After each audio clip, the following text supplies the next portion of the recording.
Hey guys. Hello. We have to do it. Welcome, guys, to a very special Wednesday afternoon generational change. It's actually not that special. It's just that we figured we're just special. We're special, but we figured Wednesday night before Thanksgiving is not a great time to do a live. Most people are going to be traveling or whatever if they're not already. Or we were advised to do this in the afternoon by, I will say, our second guest of the podcast today, Jordan Chariton. Which, of course, leads me to think that there's a conflict of interest and that he was probably trying to make it be convenient for his schedule, which is okay. Exactly what it is. But regardless, we're here on a Wednesday afternoon. It makes more sense to do it now than later on this evening because a lot of people are going to be traveling. But we did want to come on for a hot minute before our first guest, Ryan Grimm from the Intercept and Rising, comes on. We just found out. Justice was served. Justice was served. Now, of course, the argument is going to be, and everyone is going to say this. Well, as justice as can be. Yes. And of course, justice only being served because there was actual video footage of how this murder unfolded. But the bottom line is this. 2 men in the Deep South with family ties to law enforcement are going to prison for the rest of their life for murdering an innocent black man. Times may not be where we want them to be, but they sure as hell have changed. It's pretty nice, though. It is. It is. There is something very poetic about the way you say that. Well, it's the truth. Yeah. And the truth hurts. So, so in Ahmaud Arbery case, the father and son, it didn't say about the third guy. I don't know what his participation was, but the father and son were found guilty on all counts. I know that, and I just looked it up. So they were charged with aggravated murder. Well, yes, but it's malice murder, 1 count of malice murder, and 3 counts of felony murder. But really, regardless, I mean, I'm glad that they put that out there. But regardless, these people, their minimum penalty is life. So bye-bye. Yeah, and a lot of people also believe that going to federal prison. For a lot of people, they see that as it's not federal prison. Oh, they're not going to go to federal prison? Why would they go to federal prison? I don't know. Why wouldn't they? Because it's state prison. Oh, yeah, it's state crime.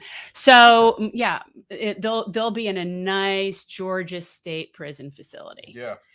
And I'm sure they'll line up with their white supremacist Aryan skinhead friends in there, and all I can say is good riddance. Yeah, they definitely got I'm forgetting their names right now. The I don't care. It doesn't matter. I don't even say it. I don't even need their name. Doesn't matter. It's not really relevant. Oh, no. What is relevant is that justice was done, and it took them 6 hours. Well, they deliberated. I think it was 6 hours or so yesterday, and then today they came in, and there was another hour or so, and then they asked to see a couple of videos again. And then they had it. So that's pretty quick, I think. Well, it was pretty clear. We wanted to talk about all things, I guess what you would call, news related as we are seeing right now. And what a perfect time to bring on our first guest of the day. This is something we have been going back and forth on for a while, but we really appreciate him taking the time to join us this afternoon. He is the chief editor of the Intercept in Washington, D.C. He is also the co-host of Rising on YouTube. Isn't Ryan that now Grimm. Kim? Is that with Kim? It is with Kim. It is with Kim Iverson. Friend of the show, Kim. Another friend of the show. So another friend of the show will join us today. Ryan Grimm, welcome to Generational Change. Great to be here. It's great to see you. And Hi. Obviously, this is, it's a lot of people are, having their opinions, especially in light of the, the Rittenhouse trial and obviously what just happened in Waukesha. Certainly for those people who have lost hope in the justice system, justice was certainly served this afternoon in Georgia. Yeah. And that was an expected conviction or triple conviction. If anything less than that had happened, I think you would have seen, massive protests, certainly in Georgia, but probably across the country. And George Chidi is our reporter of ours who's based in Atlanta and covered the trial for us a bit. And he was saying that even the white supremacists had given up on this case. And we're starting to use it actually kind of cynically as a way to give themselves credibility for the next case that was a little bit closer, so that they could point back and say, remember Ahmaud Arbery? Like, we were even okay with those guys going down.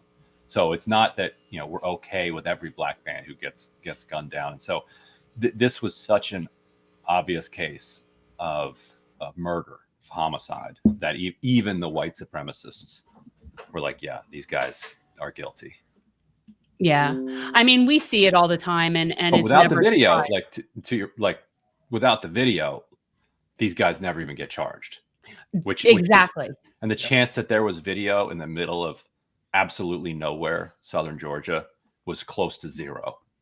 And so it was only for that they Exactly. were convicted.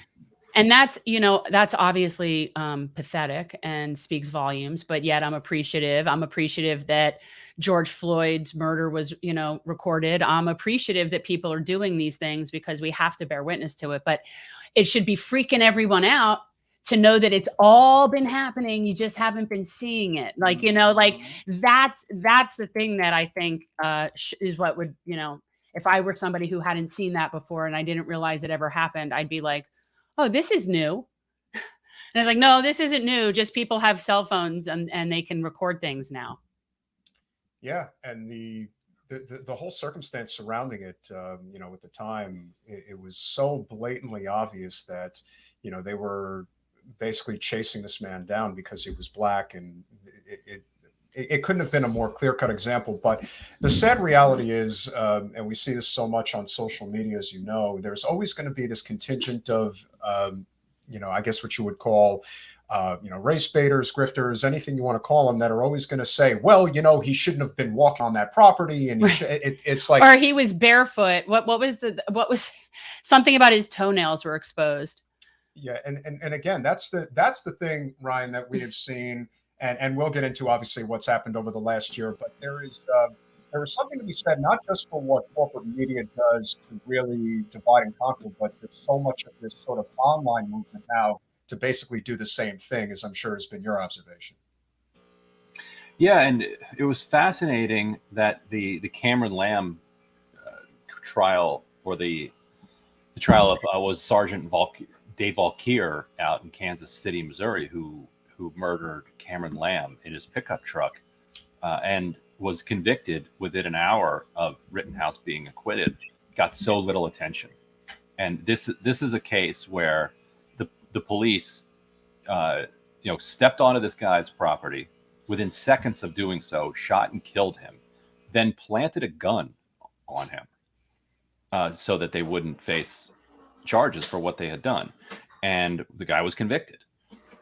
Now, there wasn't video of it, or there wasn't the kind of video that kind of makes it attractive to you know, to mainstream media, but it didn't get coverage really anywhere, including the Intercept and Rising. So I'm not innocent here of what I'm talking about, but it was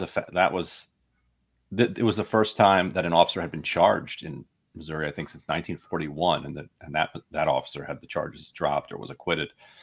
So that it just does not happen much that a white police officer is actually charged and tried and convicted for killing a black man, and it happened within an hour of the Rittenhouse verdict, which is just kind of mind-boggling, and it basically has gone unmentioned in mainstream media. Yeah, I'm not surprised though. You know, it's not. This is, you know, focusing on the Kyle Rittenhouse thing is a lot more, you know, get a lot more clicks that way. You know what I mean? Like, it's a lot more clickbaity. It's a lot more interesting. And that's the thing. Yeah. And it suits the narrative. It suits the narrative as we have, you know, about what the Trumpies look like, and that those are the bad guys. And we have to focus on those guys, that it couldn't possibly be, you know, just corporatists within our own party. We need to have bad guys to blame on the other side. And I think that the Kyle Rittenhouse thing just gives them, like, I don't know, it gives them a little bit of an opportunity to be like, yeah, look at those nuts. They get away with all this stuff. And that, I think, speaks to an even greater issue here, which again, I think you have been doing an exceptional job with Kim and obviously Robert as well. The contrasting styles that has, become rising. A lot of people were wondering what direction the show was ultimately going to take when Crystal and Sagar decided to start their own channel. What ultimately came to pass from your perspective? Because, you had talked about, we had heard many times that you weren't necessarily sure that being a studio host was something you would want to do, but it seems like it's really a natural fit. You seem to do a really solid job with it. And I guess if we're going to get any type of Washington, D.C. perspective, that's the only place we're going to get information. Right. And I still don't necessarily think it's what I want to be doing and what I'll be doing long term, but I'm really enjoying it so far. Yeah, I originally was asked to fill in for 2 weeks, after Crystal left. I mean, obviously both of them left, but I wasn't filling in for Sagar. I was filling in for Crystal while they looked for another co-host. Like, I think they were trying to basically replicate what they had before. But I think what they eventually discovered was that it was sort of one of a kind. Like, Crystal and Sagar are both, unique commentators, and then also have a unique chemistry together on set. And so you can't just kind of, recreate that by, with a plug and play replace set of replacements. And so eventually they asked if I'd, fill in again later in the summer. And I'm like, okay, sure. And then they just kept asking me to come back. And actually it's like that's kind of where we are now. We're not even that much further along. And I think it's kind of there's been a lot of trial and error. And I think bringing in Kim has brought in this kind of this perspective that you wouldn't really see, anywhere on cable. I mean, I was going to say maybe as a guest here and there, but not even really necessarily as a guest. And so I think it's created it, she asks a lot of interesting questions that you're not going to hear in a mainstream setting. And I think what you do a great job of with Kim in particular is the fact that she is from super red America. She has that perspective of rural America, and she knows what she in a lot of ways, I think, is just a vessel for basically saying this is where people in deep red rural states are, how they think, how they feel. And that, I think, is a very important perspective that, especially in the Beltway, they want to ignore. As you know, 90 to 95% of DC and Manhattan are all Democrat. So being able to get that additional voice in there that is basically telling you this is what the flyover states have to say, I think that perspective is immensely important, even if you don't agree with it. Yes, and as you can talk to her about when she's on later, it's also layered over with the LA influence, which is its own kind of particular type of politics, which is an interesting politics. Like the LA left is not the same as like the New York left, which is not the same as the DC left. No. Right? It's like, no, it's true. Yeah. They're different, with the one unifying factor of they're all elites and they're all people that, they have different approaches, but really it all comes down to their wallets. That's what I think. Right. And that's where the money is. The money is centered. That's when people call it the coastal elites, because they are. And the rest of the country, which is really the majority of the country, isn't that. And yet those are the people that dictate, for the most part, all of our policy. And I think that that's a great segue to obviously what's going on right now. You're in the eye of the hurricane, if you will. They did pass the Build Back Better bill. We all know that there are a couple of good caveats in there. The most important one probably being universal pre-K. It's not earth-shattering, but it is important.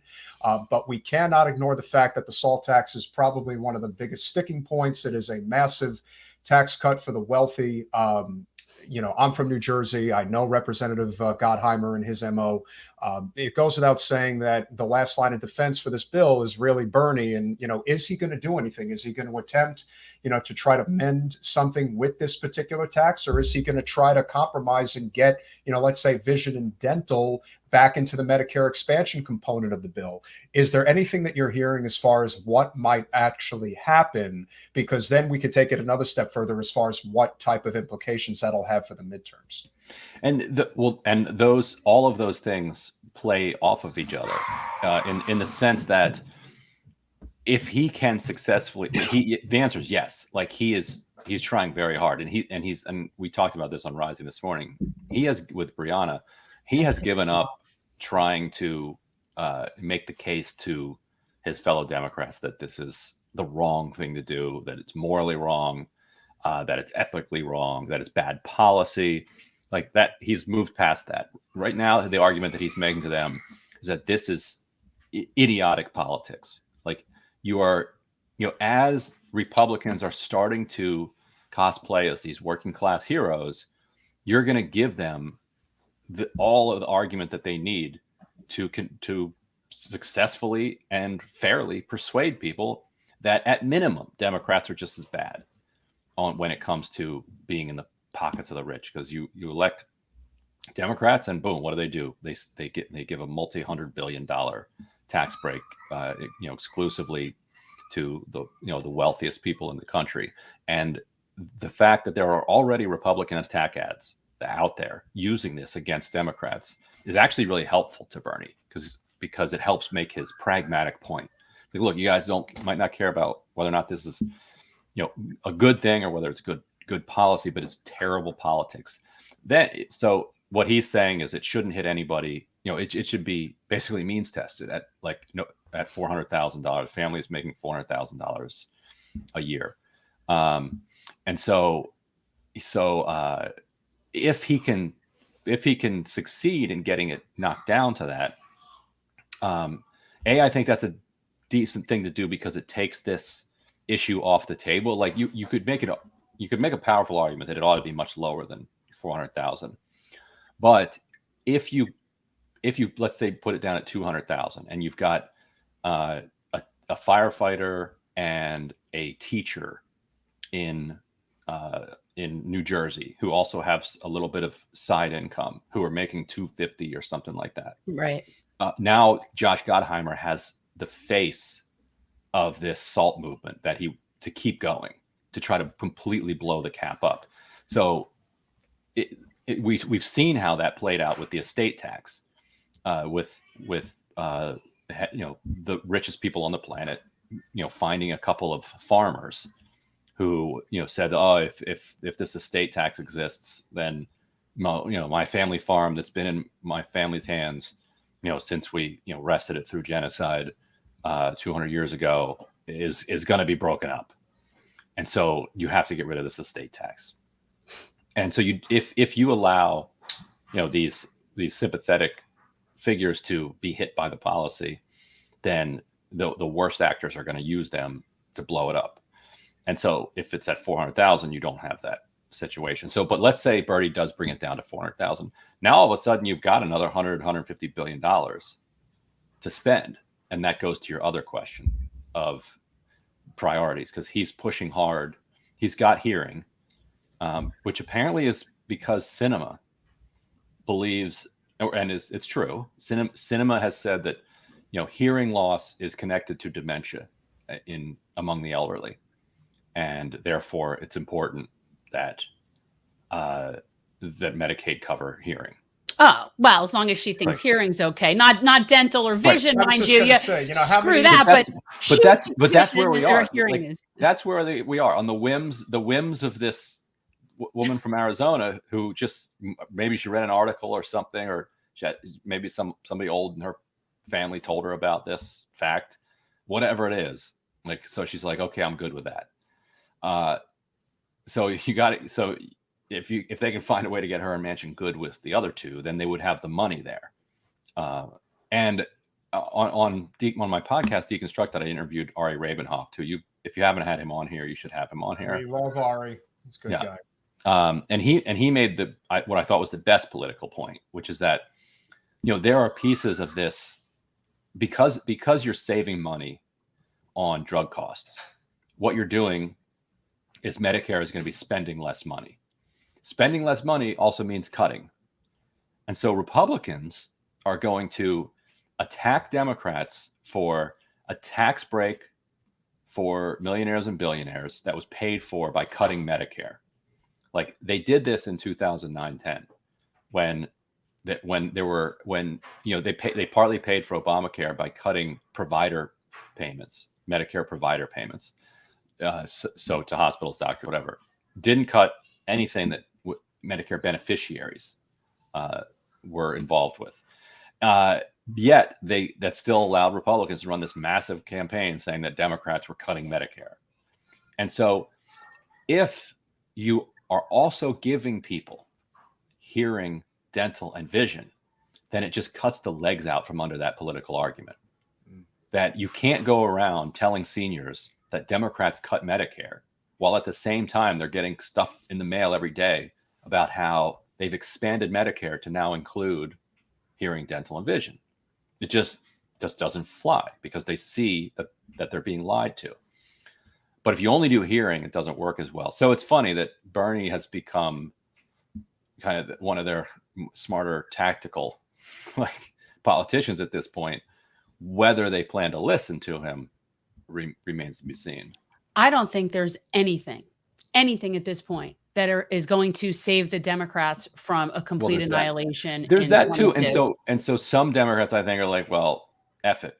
We're getting wiped out anyway. So it's going to be ugly. Let's just make our donors happy. Well, right, yeah, it's going to be a bloodbath. Right. And so I guess that's a perfect segue into, what they're basically doing right now. Nothing's definite, but I'm sure you know as well as anybody that the likelihood that Joe runs again in 24 is dwindling by the day.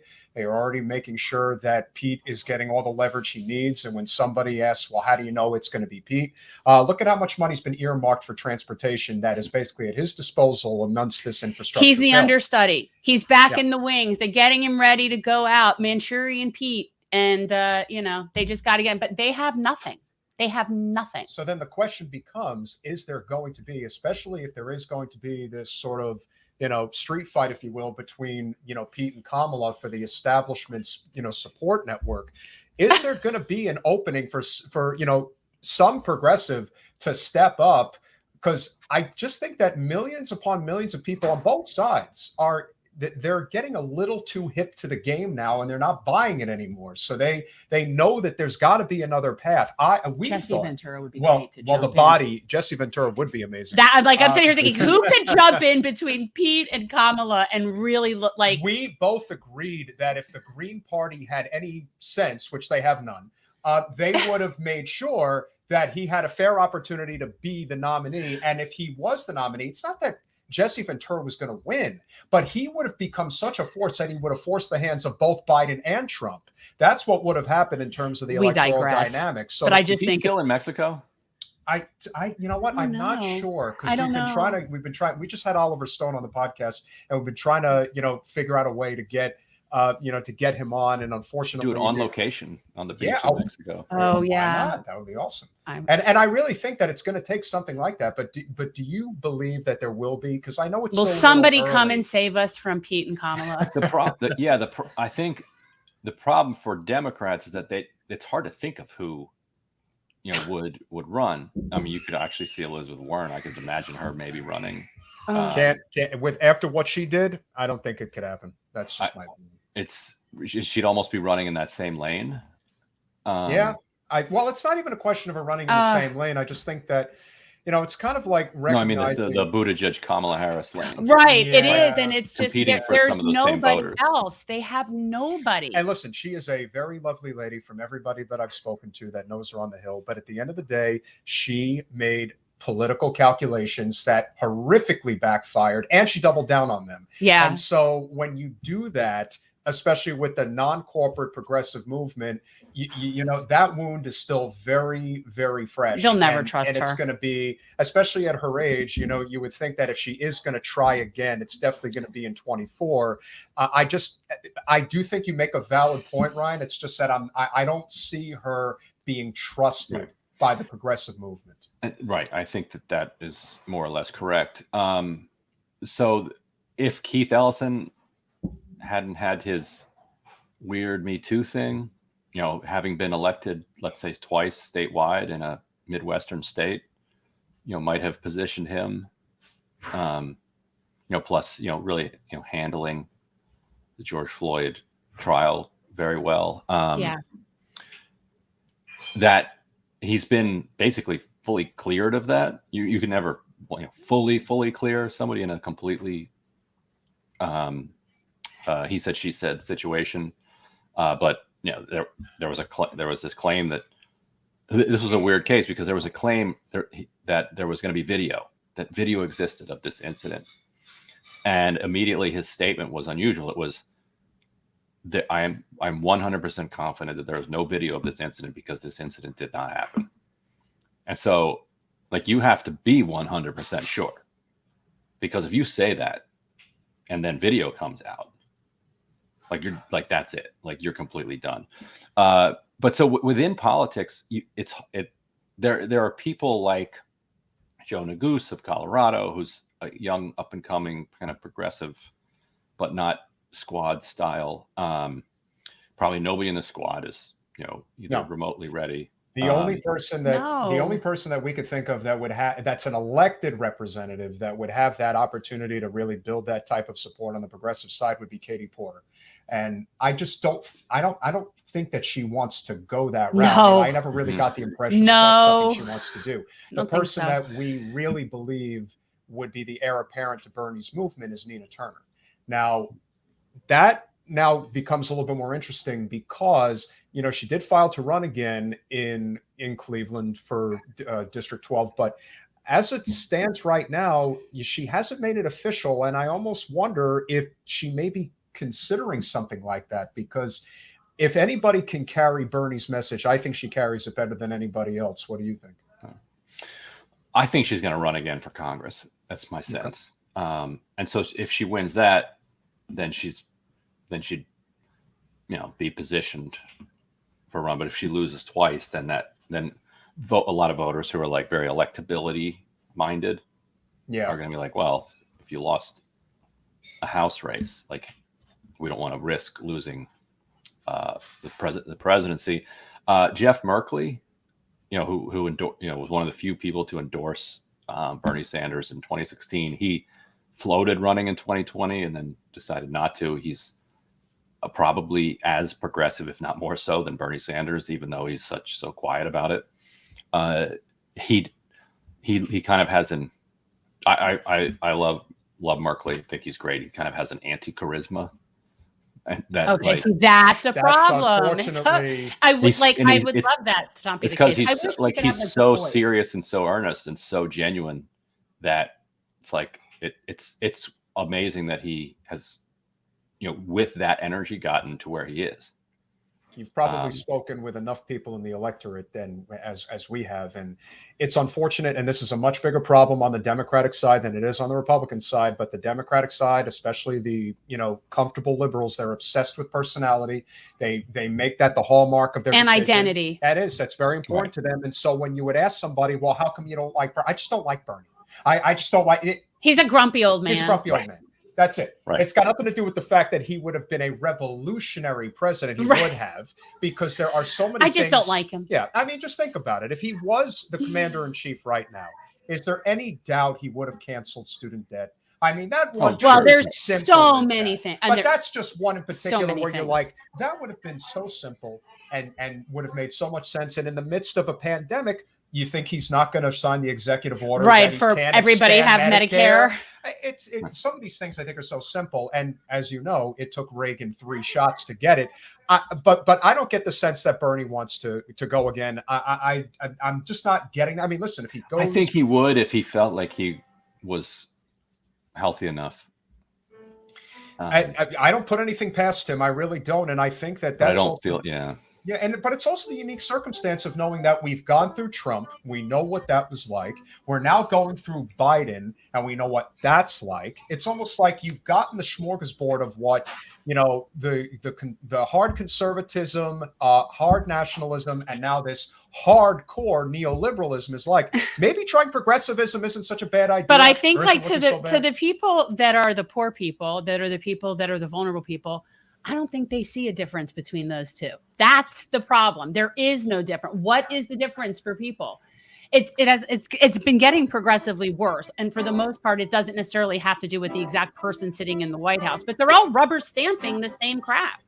They work for the same corporation, Which is so why, it doesn't matter. which is why we say on the podcast all the time, it is all about whether or not you take corporate special interest That's money. it.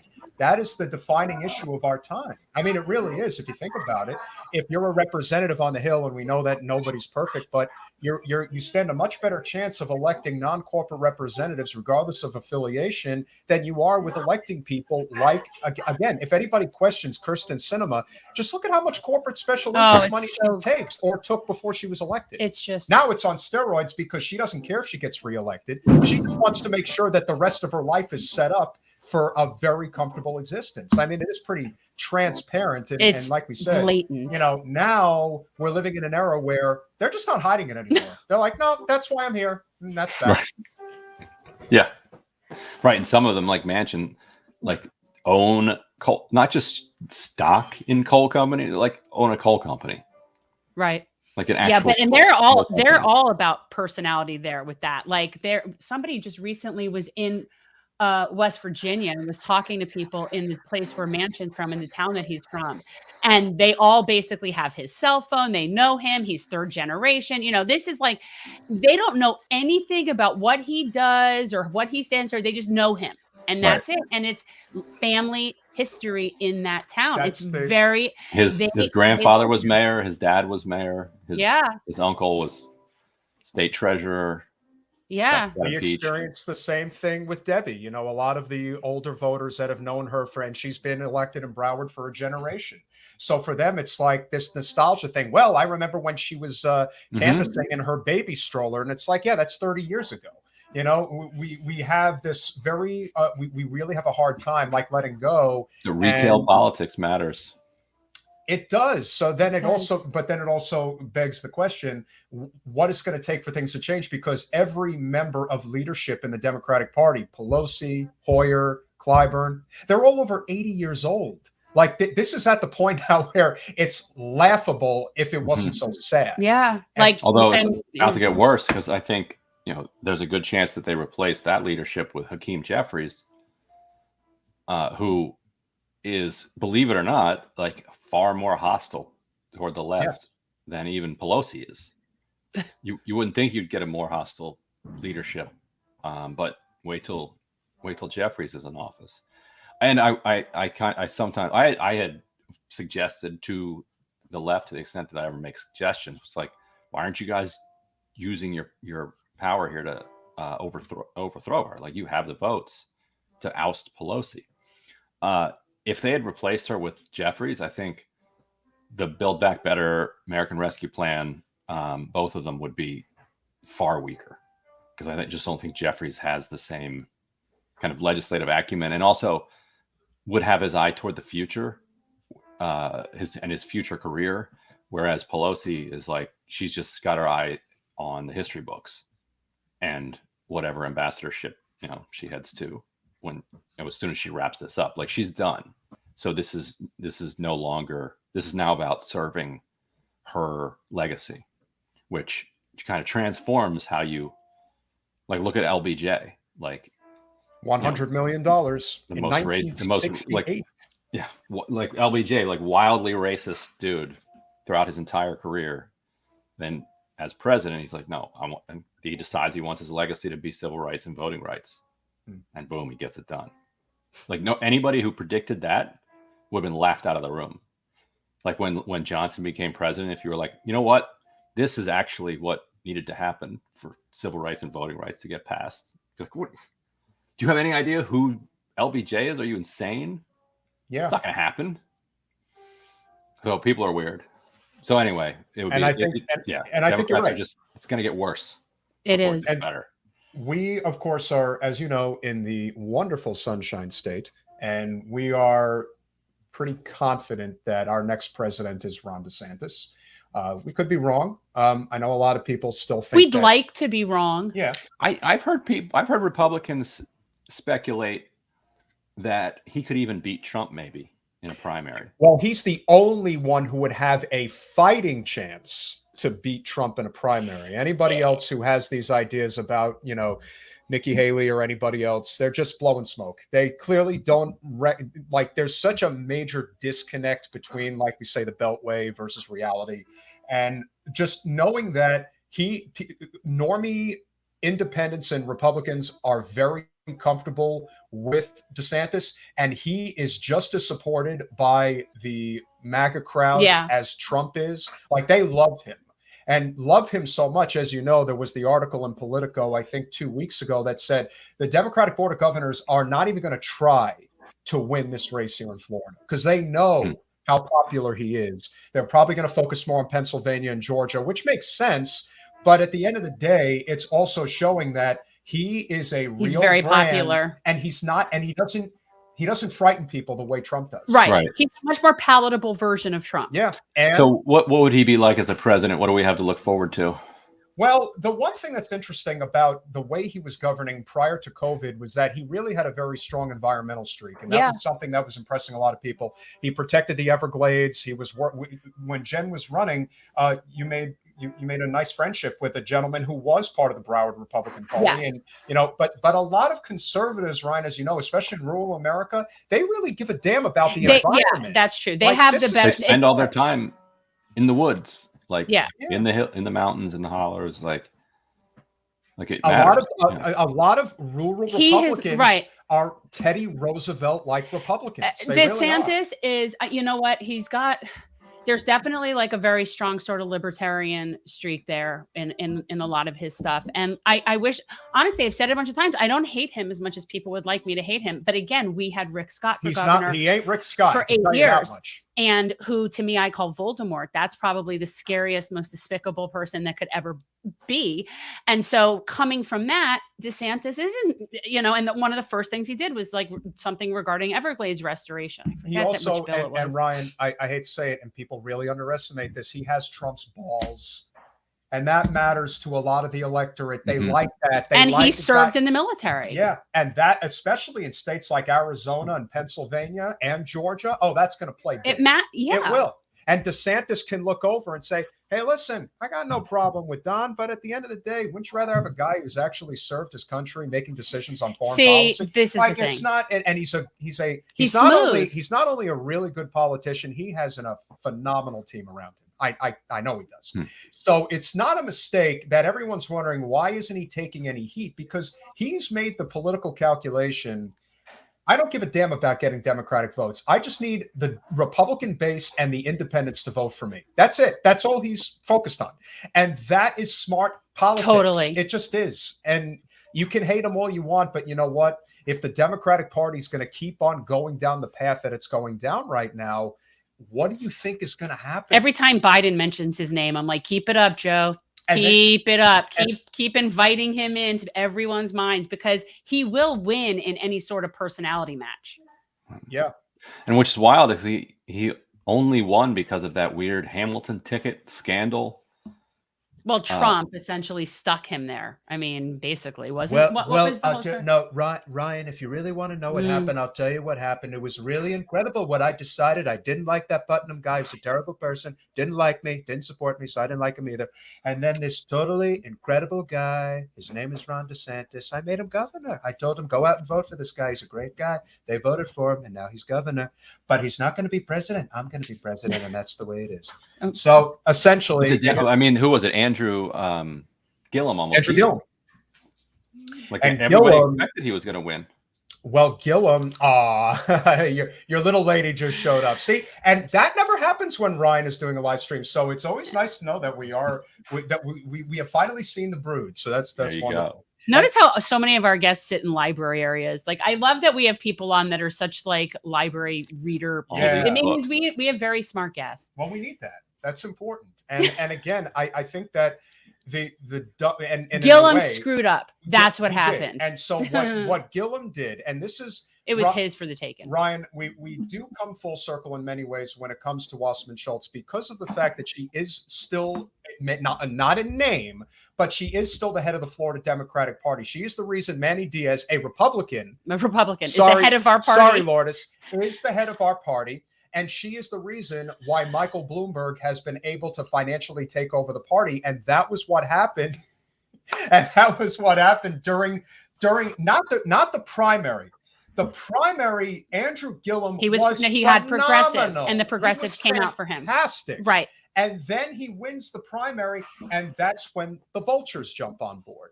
And that's when Steyer gives the money, Soros gives the money. One of the I'm forgetting the gentleman's name. The developer. Oh, the developer of the. You know who I'm talking about. Yeah, the lawyer. His name's slipping my mind right now.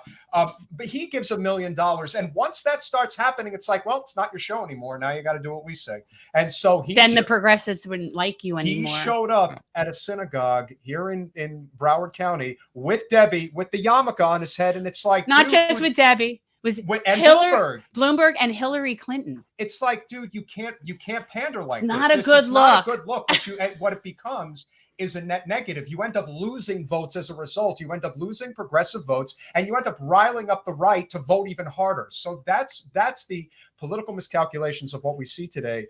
And as we wind down the conversation, you're seeing, as we have seen, we have our very strong opinions about Jimmy, whose last name we will not say. Oh, for God's sake. But the way that he comes after you and the way that other people come after you, it's this nihilistic movement on the left is so bad and so detrimental. You don't have to agree on 1,000 things, but my goodness, if we don't get our act go together, after Ryan. Yeah. I'm not on social media, so I don't see this nonsense with these people. Why would they go after him? They were going after me the other day for getting a booster, basically.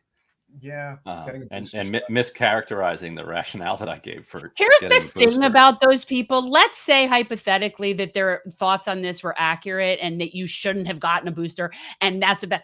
Do you not have more important things to be discussing than what, I mean, no offense, but than Ryan's booster shot? Yeah. Like, aren't there more important things for us to be focused on? They're so petty and small. Ryan, frustrating. Ryan, have you checked your elitism lately? Right. This is why I don't engage with any of that. And I hate that you even bring it up. I hate that nonsense. But what's so funny is that every time I hear that crowd say, when they're asked why this person's a fascist and has done this fascist thing, like, why are you working with them? They're like, well, they agree on Medicare for all. So, we need to work with anybody who agrees with us on major things, on the smallest of things. And actually, most of those fascists actually don't agree on Medicare for all. They all kind of sort of pretend that they do, but let's pretend that they did.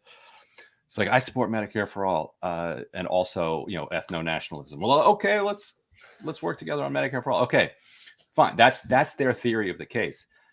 Yet, I'm always like, but wait a minute. There's a whole group of people a tick away from you on the spectrum who also support Medicare for all, who also support 95% of whatever you do, but disagree with you on a few tactical things. But you're not willing to work with them. No, because they're sellouts and cucks because they try to work within the system that we are stuck in. But actual fascists, like, and it's not only that, it's the fact that, yes, you are the chief editor of the Intercept. You have one publication in DC that isn't completely bought by the machine, and you have relationships with the squad. Would you rather they have no relationships at all? That no one communicates with anybody? Well, they want to live in an echo chamber.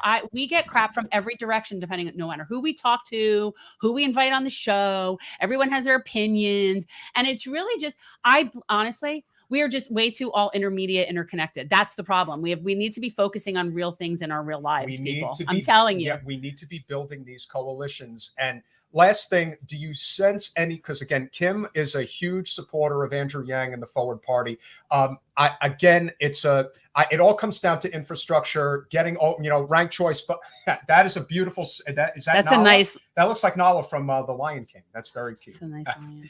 It's a question of, are we going to have an opportunity to build these infrastructures? We're obviously huge proponents of universal health care, but we know it's not going to pass on the Hill. Yeah. It's going to have to happen the way that it did in Canada. It's going to have to pass at a major state like New York. And then it's just going to have to run its way through like it did from Saskatchewan all through Canada.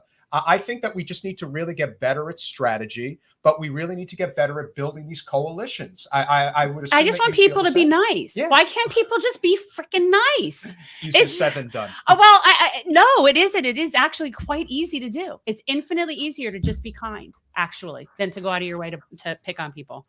Right, and the left isn't big enough to be able to afford to cut itself into 700 different pieces. That is 100% correct. And I think until we recognize that we have to be like the Tea Party, we have to be a well-oiled machine, that we have to accept the fact that as long as everyone in the coalition doesn't take corporate special interest money, that you have to be willing to work with people that you don't agree with 100% of the way. If we don't, we're never getting anywhere. And I don't know about you, but I don't really want a president. But there is an inordinate amount of people that, as grifters, that profit off of all of this infighting. Yes. And that's why I don't like when you even mention it. No one does a better job of this than Bo, by the way, because he'll talk about things and everyone knows what he's talking about, but he doesn't mention it and doesn't mess with the algorithm. Ryan, if you have never spoken with Bo of the Fifth Column, we highly recommend that you do. You know who that is? No, but I'll check him out. Okay, so his real name is Justin, but the name of the show is Bo, Beau, of the Fifth Column. And that he is my Mr. Rogers. And he's in Floribama. He is in Floribama, Awesome. But he's amazing. He's so amazing. But anyway, like he could talk about things and he's just so, I can't explain it. It's very calming. When there is the nuclear apocalypse, I'm going there. That's where I'm going. First of all, and he also could survive. He's a survivor. Yeah, and that's more of Floribama. And building and the fact that we always say the fact that progressives and libertarians have a lot more in common than they don't, like you and a Kim Iverson. We need to be having these conversations. Otherwise, have you looked around and seen how bad things are getting out there, guys? We don't have time for this. We really need to figure this out. And Ryan, we can't thank you enough for coming on today. We hope to speak with you again. Is there anything you're working on right now? Anything you want to plug before you go? If I didn't plug my podcast, Deconstructed, it comes out once a week.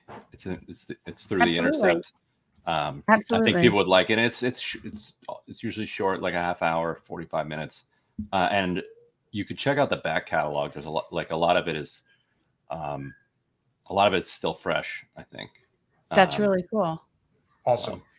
Thank you so much for coming on. And anybody out there being mean to Ryan, stop that. Yeah, why are people being? I don't understand. Leave him alone. Do you see how cute his daughter is? Well, honestly, this is the thing. It's so freaking toxic. I don't have it. That's why we are transforming politics into service. But it's fine. I can take it. It's no, I know you're a big boy, and I know you can't do what you do and not. But it just bothers me anyway. A very happy Thanksgiving to you and the family. Happy Thanksgiving to you guys and all your folks. Bye. Thanks so much. Bye-bye. So needless to say, he was lovely. This is you know what? Again, he catches flack. He does things sometimes that people don't agree with. You know what? The fact that you have somebody who literally is an insider on the Hill and is willing to, really be a conduit to the progressive movement. Guys, come on already. They don't know how. They just cannot get out of their own way. It is what it is. But nevertheless, I just don't. Why can't people just be nice? I don't know. Why don't you ask our next guest what it's like to not dealing with nice people? Because that's something that you got to deal with all day. This is why I have you. You're the person that has to deal with all the people. That's why I don't have to do it. Well, who does social media. Like I don't have to do it. We also have to make him look good. This is one of those situations where you mean like with lighting, or you mean he looks good. He looks fine back there. But nevertheless, we are obviously very happy to bring back a guest that we have been very grateful for. Did a lot of great things. Was actually the first person who interviewed Jen when she ran for Congress. So that's always going to be something special.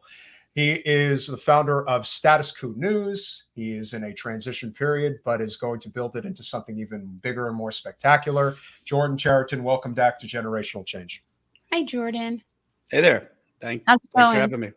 Can I 1 second, please? Can you guys in the chat just be nice, please? I'm sitting here talking about be nice. Can you just be nice? Everybody be nice. Don't pay attention to Scat Muncher. He's a friendly troll. Just ignore him, okay? And if you don't like he's Kim not Iverson, a real person. It is what it is. Just let it go, all of you in the chat. Be nice. Thank you. Yes.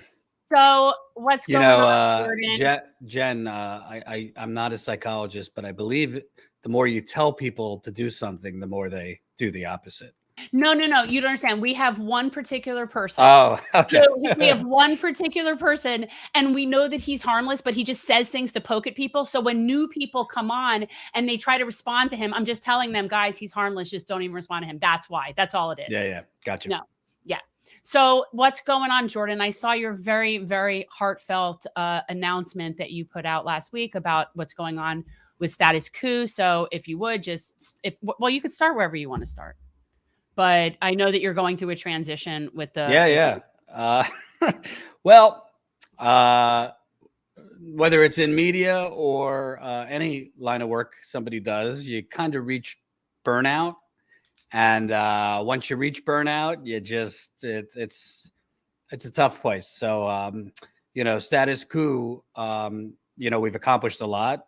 We've been going almost 4 years, and based on what we've been dealing with as far as the digital suppression, which you deal with and other platforms deal with, it's pretty miraculous. We've gotten to 123,000 subscribers on YouTube and a pretty decent paid member number, because that's our whole business, not whole business, but a big part of our business to grow and fund the on the ground reporting.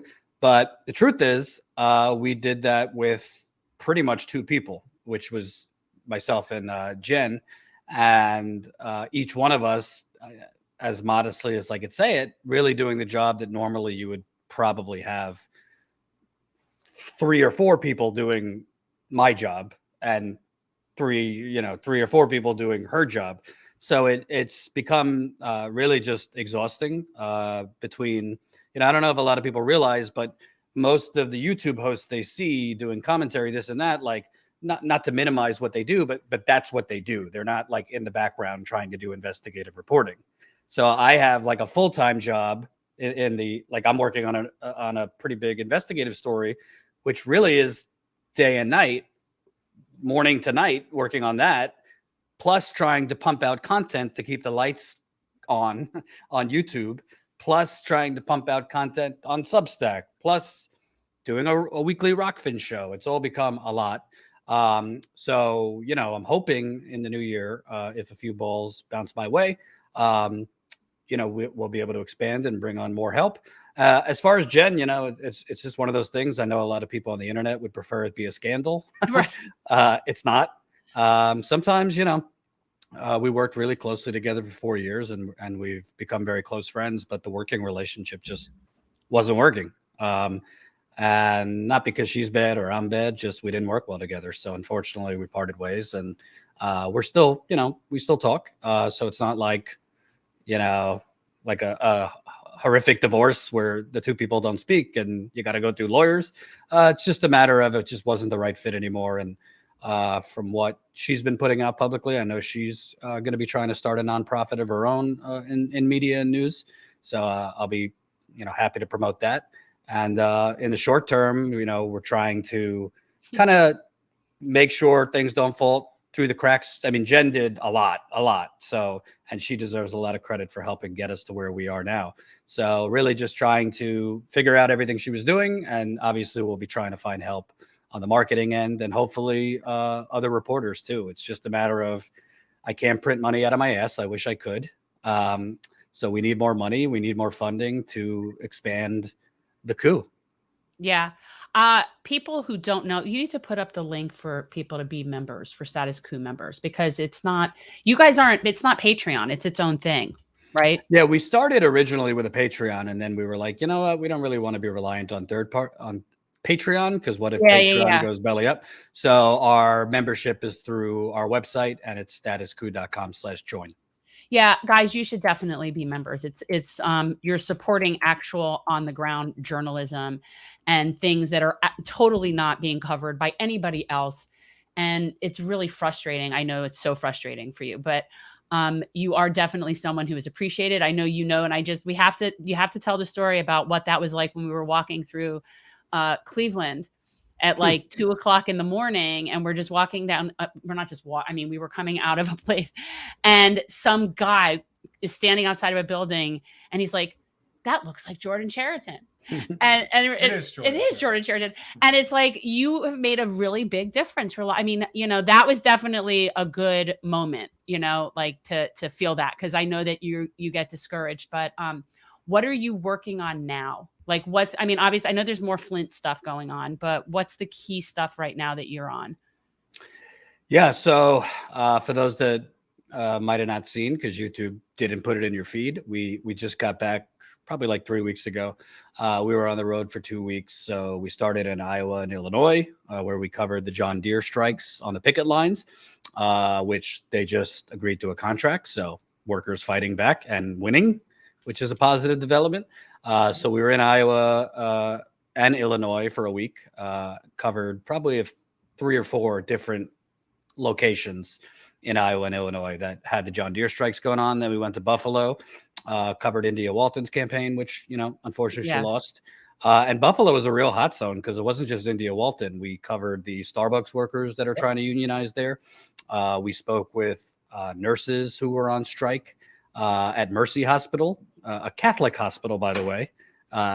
Not very. I kept asking, well, is this what Jesus would do? Because boy, was this Catholic hospital treating these fine nurses wrong? But it just so happens, I'm not taking credit or anything, but as soon as we covered it, John Deere reached the contract, and then a few days after we spoke with the nurses, they reached the contract.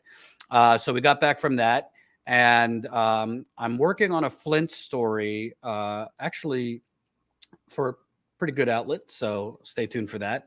I'll say what I could say about this story is, and Jen deserves credit because she worked on a lot of these stories with me in the past. We broke a lot of the cover up in terms of the former governor, Rick Snyder, his role, him lying to Congress, him knowing that the water was toxic, but not notifying the residents. So we've kind of covered that part. We broke 2 stories actually with that bastard Ryan Grimm earlier this year. That I have thoughts on that Ryan Grimm has been made into this villain. But we broke that with the Intercept this year. And now we're kind of following the money because a lot of people don't realize that Flint was actually underneath it a financial fraud and a scam, really, and a privatization scheme. And there's been some reporting on it, but we found quite a lot more as far as the dark financial fraud that led to the poisoning of this city, as well as the current Attorney General of Michigan, who's a Democrat, Dana Nessel. Some interesting things about her decisions, because for those that don't know, as far as Flint, there was a 3-year investigation from 2016 to 2018. And then there were the new Democratic Attorney General, along with the Democratic Governor, Gretchen Whitmer. They came in and they cleaned house, and they basically just stopped that investigation and restarted under some really suspicious reasoning, in my view. So this report will follow the money, but also kind of expose that this current Attorney General has made some really, really questionable decisions. And I just want people to realize, they might be saying like, oh, Jordan, why still Flint? Well, I was just there in August. We were on the ground. It was, I've lost track, but I've been there nearly 20 times on the ground reporting. The people are still getting rashes from the water. People are still losing hair from the water, and people are getting sicker and sicker because the full effects of lead poisoning, it doesn't happen right away. It manifests over many years. So it's still a crisis that the media has just long stopped covering. So we're covering that. And on top of that, I broke a story a couple days ago on Status Coup Substack. So we do have a Substack if you want to check it out. It's called Status Substack. Audio was leaked to me from Amazon workers. Amazon has been holding union busting meetings every day of the week now, where they bring in workers at the Staten Island warehouse, which is the big warehouse that's trying to unionize. And wow, if you have the stomach before Thanksgiving dinner to listen to this audio, it is about as transparently union busting as you could get. A lot of lies, a lot of propaganda.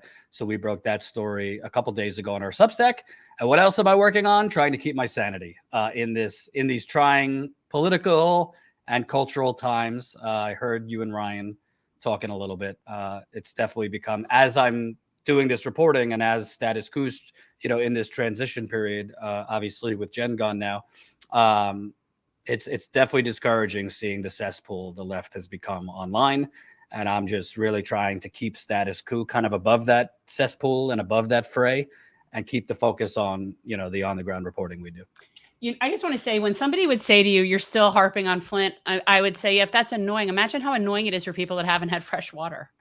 Well, we'll just forget about it then, because people are tired of hearing about it. We'll just let that go. The pandemic you guys are tired of? Yeah. People are tired of? They've been in an 8-year pandemic. So. Right. Seriously. Yeah. We're talking with Jordan Chariton of Status Coup News. I want a Jordan rant today. I think we need one. Do you have one? He seems really low key right now. Jordan's got one. He's not hyped up. I don't know. But I could give you a rant. Give me a topic. Yeah, Can I just say about coffee as he's grabbing? Can I just say about Ryan Grimm for a second? And I don't really care if I'm attacked. I don't understand why Ryan Grimm. I mean, I don't know. I don't know Ryan Grimm. I've worked thanks to him. He greenlit a couple stories through the Intercept for us to break. So I appreciate that. There wasn't any other outlets willing to do Flint. So, but I know Jimmy's attacked Ryan constantly and others have attacked Ryan, but I don't particularly understand why Ryan has become this piñata, because Ryan he's a journalist.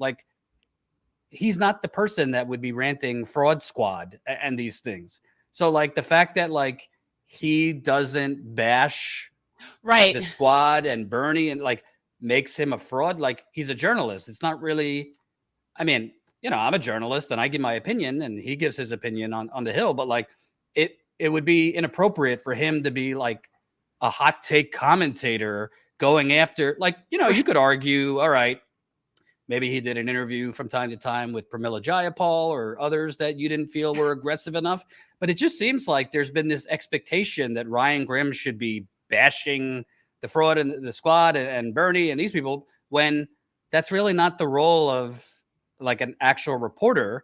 They wouldn't have any credibility to be a reporter if they were breaking stories and then going live doing videos, #fraud squad. So I don't really understand it, because I look at the Intercept. I don't agree with everything they do or every story they cover. They've fucked up in the past with certain things like Reality Winner, but overall, if you read the stories they do, a lot of it is not being done elsewhere. So I don't know. I'm just puzzled by the Ryan Grimm hate. It just seems to have become a cottage industry. I think he does good work. I don't think he's perfect, but I think they cover a lot of important things. I don't think it's access journalism to not go do videos saying fraud squad. So that's my take on Ryan Grimm.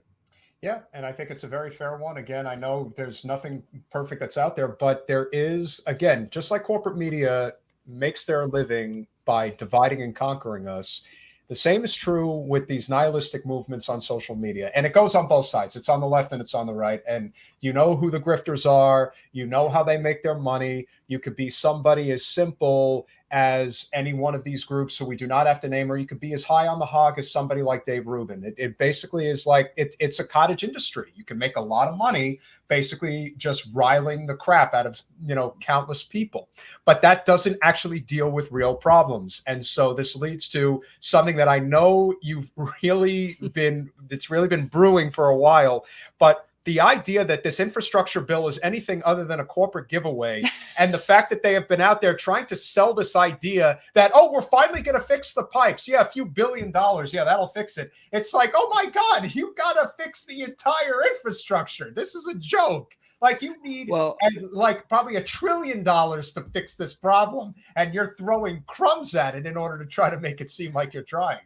It's actually worse than what you just said, because I don't think a lot of people realize the provisions of the infrastructure deal. Let's just address the lead pipes for a second. They're not mandatory, meaning the utilities, the water utilities. So the Flint Water Department, the Detroit Water Department, the Miami-Dade Water Department, whatever. They don't actually have to use the money to replace the lead lines. Right. So Biden kind of left that out of the transformational spiel. So that's number one. It's not we give you this money, you are to dig up these lines. There's no oversight, is what Correct. you're saying. What you're saying is it's a slush fund for our filthy, corrupt municipalities. Okay. Right. Or there's no oversight, enforcement, any of that. Secondly, there's multiple problems with this. Just on the water part, because Biden has tweeted out, the Democratic Party has really become a marketing and branding exercise. Biden has tweeted out that this will ensure safe drinking water. Well, first of all, you need at least $60 to $70 billion to replace all the lead service lines. This one provides $15 billion. So that's number one. Secondly, not to bore people with like engineering, they're just addressing the service lines. So those are the lines that deliver water from your curb into your home or your curb into your apartment complex. This is not touching the main pipes underneath the street, which are a lot of them are lead, a lot of them are cast iron, which have lead fixtures. So they're not touching that underneath the street, which in most places in America, you're talking 50 to 100 years old. In Newark, New Jersey, during the water crisis, it came out that they had pipes from the 1800s still underneath the street. So they're not touching the main pipes. They're only touching the service lines, and they're not touching, in a city like Flint or Detroit or many other places, people's interior plumbing.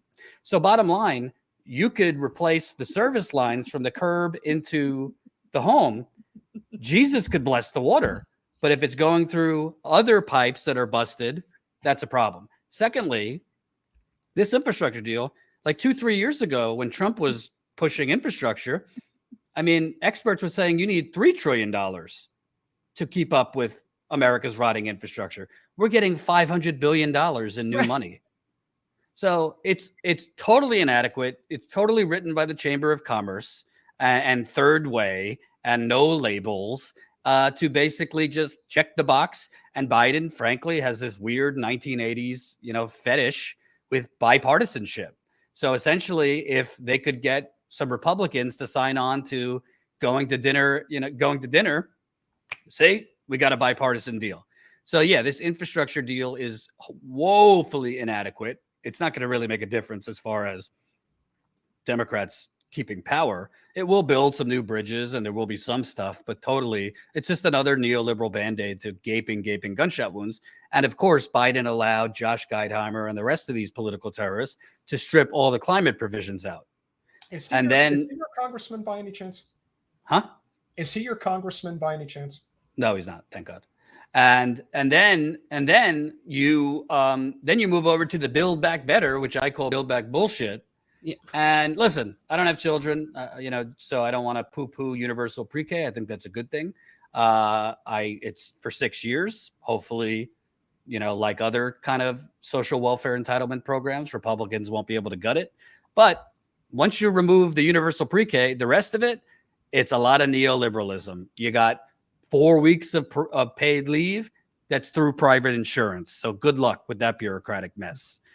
You have $150 billion for affordable housing. Listen, I've been around this country.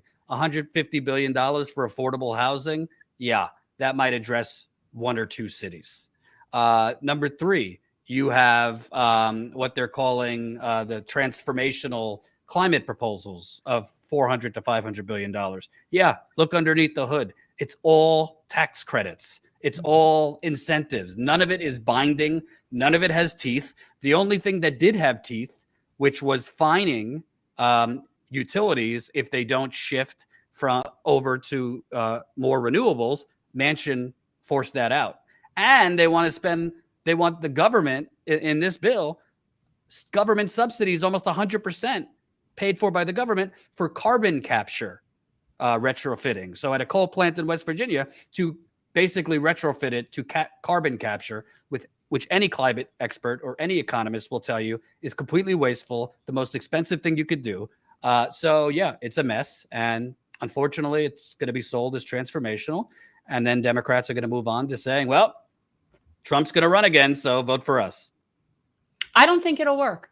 I think it's going to be a bloodbath for them. I think it's not even, I think 22 is going to be such a rude awakening. And I think they're still going to be seeing stars by 24. I do. And I don't think it's a question of whether the Democratic establishment cares. They don't care. No. It's all about money within the bubble that they exist in. Yeah, it's nonpartisan. But is the electorate going to get to a point where they're starting to look at it and say, this doesn't make any sense? Right. This is starting to really look like you guys don't care. And so we mentioned it with Ryan. I'll mention it with you.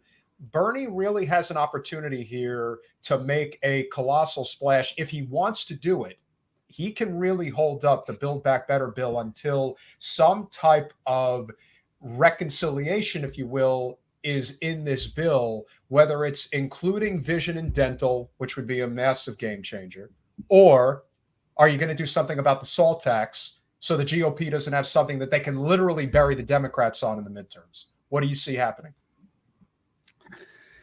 I hate to say it, but Bernie Sanders doesn't have a particularly strong track record of holding firm. I don't think we need to throw the baby out with the bathwater. I don't think he's a sellout. But in terms of being a politician, him and Manchin are different in one retrospect. Manchin doesn't care. So if there is no Build Back Better plan, Manchin can live with it because he's not here for actual social improvements or improving people's lives. He's here for power, his next chapter, whatever that, coal baron, lobbyists, buy a few more boat homes. Bernie, I think just his mindset is, it's not really revolutionary, right? It's more, well, I'm not going to be the one that stops some progress, and let's take some progress now and live to fight another day. I don't really agree with that perspective because that's the perspective that continually has gotten us into the same exact cycle over and over. If you continue to just accept rump roast under the guise of, well, let's take this small improvement and live to fight another day, we're always going to be fighting another day. I think Bernie has a legacy opportunity now to stand up and say, you know what? Every single thing that Joe Manchin is depriving you, the American people, of, has majority support. Every single thing that Joe Manchin is saying, well, it shouldn't be in this bill because bullshit, has majority support. Joe Manchin, Bernie has chosen not to say these things. Ro Khanna, Pramila Jayapal, none of them have chosen to just say what's in blinking red lights. Joe Manchin has made millions of dollars from a coal company. Okay. Joe Manchin is conflicted. Joe Manchin is corrupt. And I think Bernie has the opportunity to say it now. He doesn't have the excuse of, well, I don't want to do that and let Trump win. At least for 3 years, Trump's not on the ballot. So I think Bernie right now has the opportunity to hold firm and say, in good conscience, I cannot vote against the American people. If I vote for this, it's against majority support of what the American people want. And if I was Bernie, I would have from the beginning said, yeah, I'm not even entering the negotiation room without dental vision hearing. That's a red line. So I think he played it wrong. I'm not particularly optimistic that he will hold firm because the truth is Biden doesn't even want these transformational things. That's why he has just succumbed this whole every step of the way to Manchin. Yeah, I always think of Bernie's. He's not a revolutionary. He's a reformer. It's a little bit. What he even wants isn't even really left. It's so funny. Like in most places, it's just center. It's just sort of just like a very middle of the road thing. It's crazy how far right we've come that he's seen as he's this crazy leftist, and that you have certain media talking points. I've seen this where they're claiming that Bernie and the left are dictating what Biden is doing. Like somehow the left is whispering in his ear and they're doing all this left stuff. And I'm thinking, I haven't seen anything to left. What? I mean, I don't think they've done anything left. I wouldn't support this. Once they went below the what was it? They went under the 2 trillion. It was supposed to be 3.5. It was initially 6. Right. But I think in my mind, I was like, anything less than like 2. And then they started gutting it and acting. No, I would say and no. On top of everything else, it's 1.75 and over 10 years. And almost a quarter of it is devoted to the SALT tax. It's unbelievable how bad this is. And if that's not enough, and this will be a good segue into obviously what's coming down the pike in terms of the party infrastructure, because I think it is becoming painfully clear that Biden is not going to run again. He's not capable of running again. They are trying to groom Pete. And not only are they talking about him constantly, he has his documentary and all that. But what's most important, I haven't brought myself to watch it. I just can't do it. I haven't either. I'm probably going to have to. I didn't know it existed. Now I know. Still won't watch. But what is very important to talk about is the fact that of the infrastructure money, about a quarter of it is being allocated to transportation that he's going to oversee. What does that mean? It means that he's going to be making backroom deals with everyone he thinks he needs to in order to make sure that he gets the votes when they do their primary election in 24. Am I wrong about that? Tell me I'm wrong and why I'm wrong. Mayo Pete. I think Pete Buttigieg right now is sitting pretty because he's got eyes. He sees that Biden's kind of like a wounded horse, like an older horse that's limping along. I don't mean to be rude, but you just see Biden talk. You don't even have to be a medical expert. He's an older gentleman, and it's not exclusive to Biden. Being president is a 24/7 job, travel, constant stress. He's not. I can't see Biden doing it again. And Pete, he didn't do it the first time. Yeah, well, there is that. Right. So Pete, I think, is looking. He doesn't have to do much. He could just go spend the money that was. I mean, I'm no Kamala Harris supporter, but you kind of have to feel bad for her because she's gotten every shitty project, the border, foreign trips to Paris, this and that. Whereas Pete is getting airlifted hundreds of billions of dollars in money, so he could go out and do ribbon cutting ceremonies and look like, oh, Pete, look at all that Pete is doing, even though he's not really doing anything. Good boy, Pete. I actually have somebody on at 4:00 on our Rockfin show, a South Bend resident, because the media, I mean, you thought the media's manufacturing consent for Pete was bad in 2019 and 20. It's now on steroids. I mean, I opened Political Playbook this morning. I read it just to know what the Washington cesspool was talking about. It's all buzz about Pete 2024. So they are manufacturing consent on steroids for Pete. So I want to remind the audience, because I went to South Bend and I saw, oh, you know what Pete did? Yeah, he bulldozed 1,000 houses in 1,000 days in the black and brown part of town.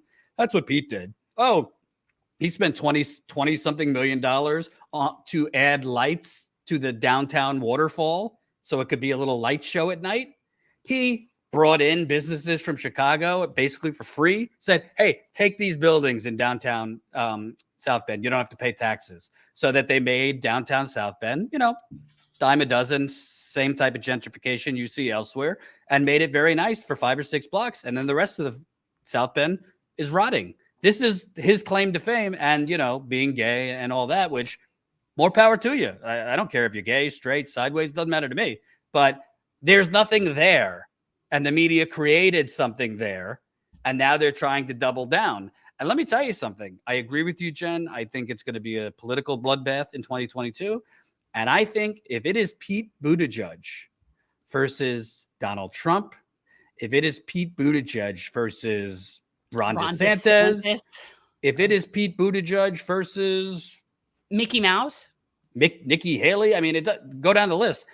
I think we could be looking at a Reagan 81 style or 84 style landslide, because Pete Buttigieg is kind of that end culmination of all of the Democratic Party's 40-year neoliberalism, just in a younger version. Just emptiness, big slogans, and also the emptiness of the numbers. You see Biden bragging about the economy, and this is a jobs presidency.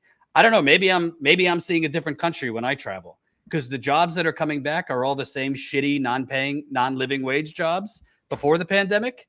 No disrespect to people who work at restaurants, bars, hospitality. These are non-living wage jobs. We still have no eviction protections anymore. People just forgot about that people have been evicted for months.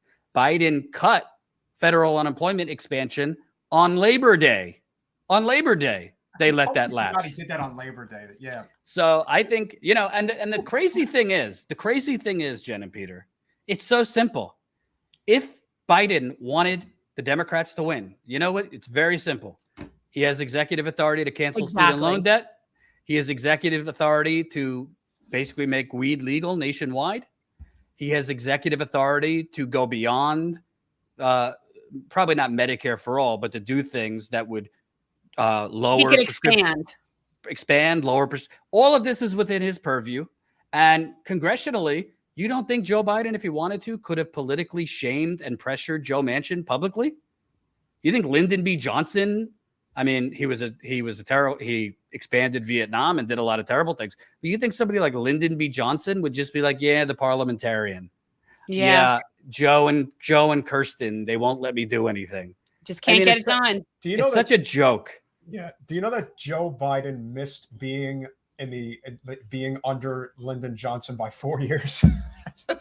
It shows you just how, especially in the Democratic Party, it's much worse in the Democratic Party, how they're just lifers. They'll just be there until they literally are in a box. I hate to say that because that happened down here. We are thankfully going to have, and I hope you'll interview her at some point, Sheila Sherflewis McCormick, who is a new Sheila Sherflewis McCormick. She loves saying that name. But she's only in Congress because the person who was there for 30 years keeled over.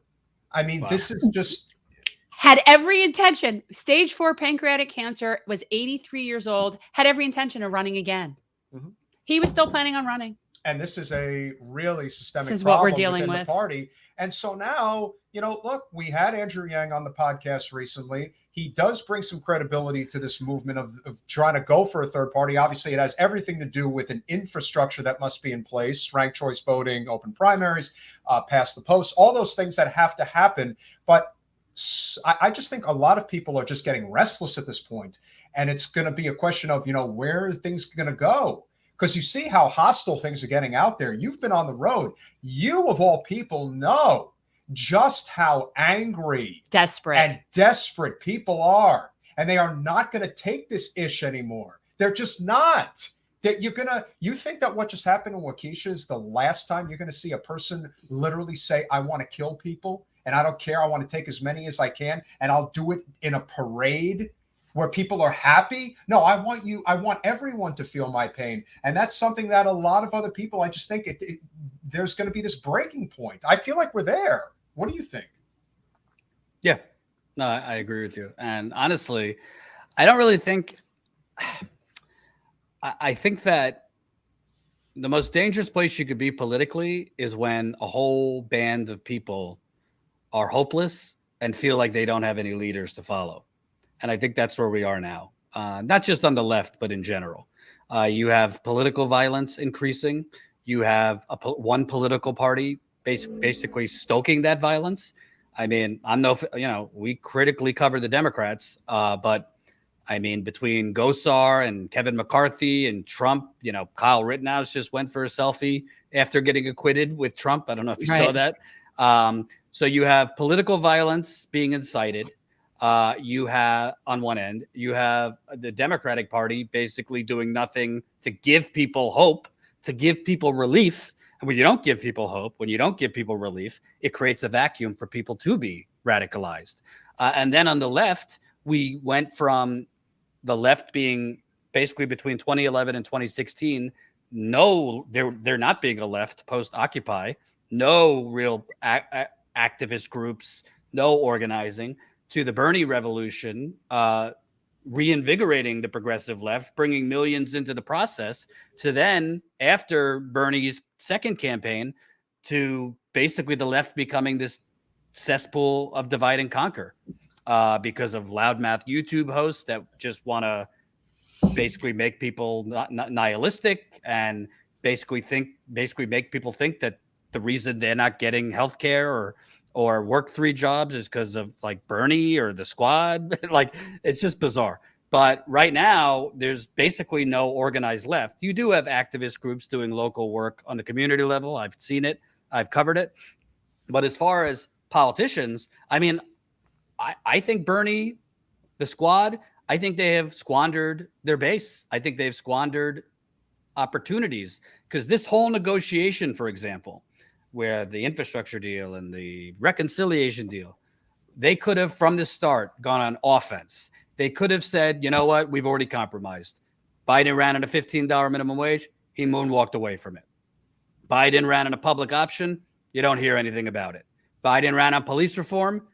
They basically moved away from that. So we can't compromise anymore. So here are our red lines. And then Bernie, the squad, plus whomever, hold rallies in West Virginia, hold rallies in Arizona, yes. Go on offense. You know why that would be good? The media would hate you, but who cares?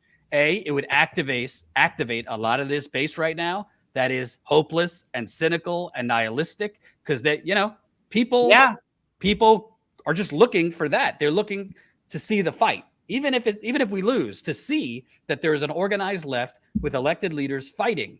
They don't, they might not go as far as you'd like them to, but at least on offense, not this Ro Khanna style, diplomacy, because all the interviews Ro did and Pramila Jayapal did and AOC did. I mean, they wouldn't even point out the donations that these people are taking in real time. They wouldn't just call them corrupt. They wouldn't say, this isn't moderate. It's not moderate to oppose policies that have 80% approval. That's undemocratic. It's not moderate. So I think, honestly, the left, I wish I could give people Christmas cheer, but I think the left is in a bad place right now. And it's not all about electoral politics. There is some hope when you look at these worker strikes, these union drives that I've been covering, workers quitting at record paces. So workers at different places, they're not waiting for politicians. They're just taking actions into their own hands. And I think that can energize other workers, other people.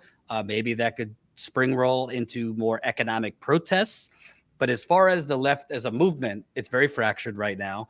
And frankly, I got to tell you something. I mean, people need to decide what they want. Do they just want to be consumers of digital food fights for the next 3 years? Or do they want to come together? You don't have to agree on every little thing, but come together as a movement and fight.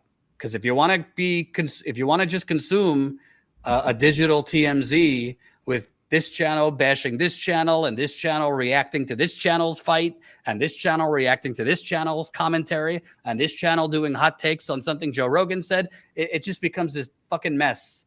And sure, it's entertaining, but it's not productive. It's productive. It's entertaining for 5 minutes. I don't like it at all. And then after the 5 minutes is over, it's time to get serious. But there are people who are literally trying to build careers off of nothing, commentary off of nothing. And at a time where things are so bad, something has to give. I mean, honestly, as crazy as it sounds, I actually do think if Bernie got serious and really did plan to run again in 24, I think he would win. And the reason I think that is because I think enough of the country has seen what a nationalistic, bordering on fascistic in elements of a Trump presidency can present, what a full-blown neoliberalism presidency that Biden's presents.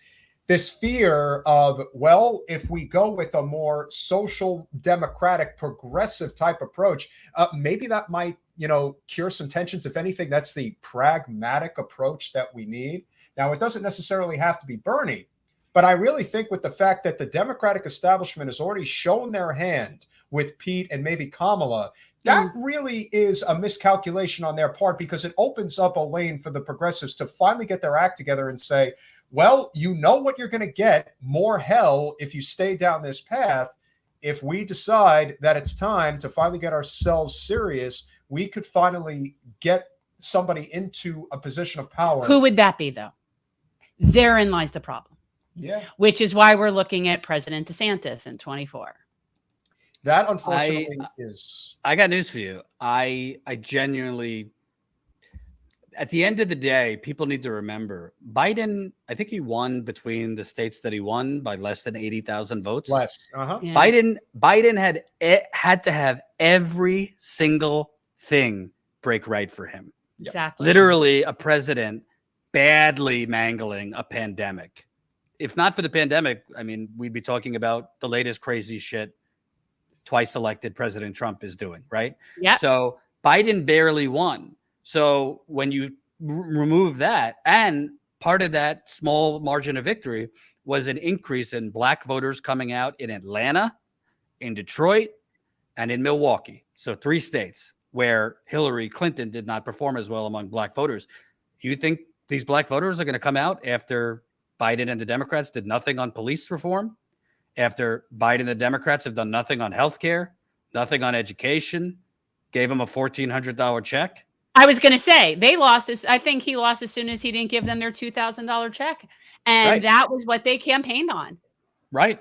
And by the way, they're not, I mean, universal pre-K will help, but that's a singular policy. That's not Medicare for all. Let's put it that way. Like you could run for re-election on enacting a sweeping healthcare like Medicare for all, or a more visionary, game-changing policy that you as president enacted. He doesn't have anything like that. It's just a bunch of makeshift neoliberal policies. So yeah, I think if it's Pete, I think we're headed towards.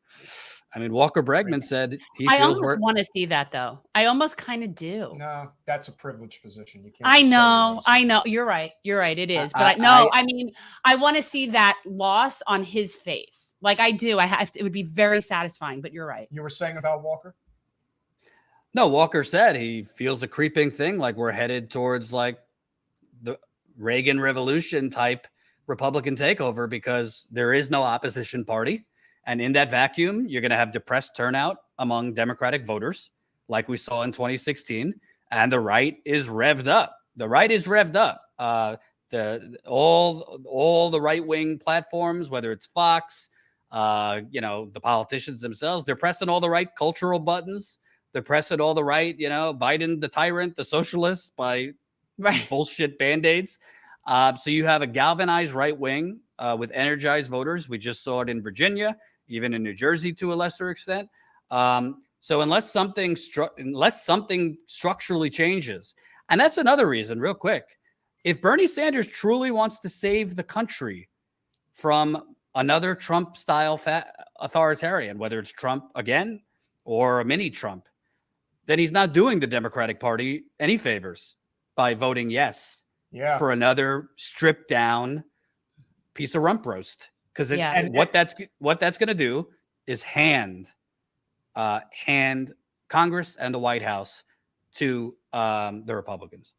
And the last thing I'll mention, if it isn't any more clear of why everything comes down to one simple variable, corporate special interest money or not, look at the fact that the Medicare expansion, which is really Bernie's championed policy in this bill, is only including hearing. And why is that? Because hearing is by far the least expensive or the least consequential of the three. Vision is infinitely more important, and dental is especially more important. And the reason you're not getting it is because big pharma and private insurance control Capitol Hill. And Kirsten Sinema is a whore. If you hadn't thrown that in, then I guess that has to be necessary. I did. But that, to me, that is it. I don't give a damn what party you're in. I don't even care if you support Trump. If you agree that the main issue here is that our entire government, for the most part, there are a few exceptions, but overall is captured by corporate special interests, that is the issue of our time. And that is what needs to be constantly reminded to everybody. The only reason why Joe Biden is not issuing an executive order to cancel student debt, to expand Medicare, to end the wars, and to legalize cannabis is because corporate special interests have captured him, his party, and the rest of Capitol Hill. That is it.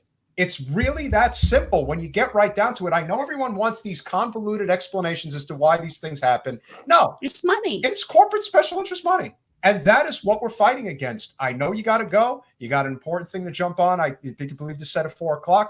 Obviously, we could talk for hours on end. But before you go, plug whatever you'd like to plug. It's always a pleasure to have you on. Put the website up.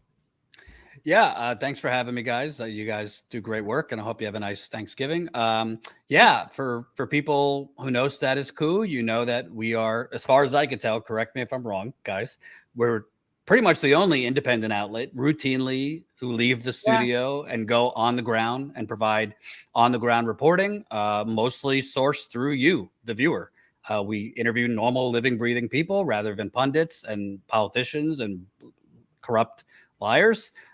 We cover strikes. We cover environmental genocide. We cover worker exploitation. We are the only outlet that I know of that are still 8 years later covering the fact that an American city has been poisoned and still is drinking contaminated water. And still not one person 8 years later has faced a jury or been convicted. That is the Flint water crisis. Like I said in the beginning, we're working on a story there. So basically, if you have it within your budget, join us as a Status Coup member. That's statuscoup.com/join. You are actually funding us to travel, the flights, the hotel, the rent-a-cars, the food, equipment, myself, my cameraman. It's really not cheap. That's why most people don't do it, besides the fact that they're lazy and don't want to actually go out there and get in the trenches. Not that you guys are lazy.